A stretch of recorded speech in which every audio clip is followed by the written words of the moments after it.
জন্মাষ্টমী মানে তালের বিভিন্ন রকমের পদ। আজ বানাবো তালের রসের বড়া। প্রথমে আমি একটি তাল ছুলে আঁটি গুলে বড় বাটিতে সামান্য জল দিয়ে ভিজিয়ে রেখে চালনার সাহায্যে রস বের করে নেব।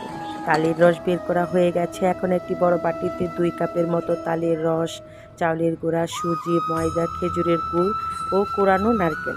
এখন সব কিছু খুব ভালো করে মিশিয়ে 10 মিনিটের জন্য ঢেকে রেখে দেব। 10 মিনিট পর আরও একটু ভালোভাবে ফেটিয়ে গরম তেলে ছোট ছোট বড়া আকারে ভেজে নিলেই হয়ে গেল পাকা তালের রসের বড়া।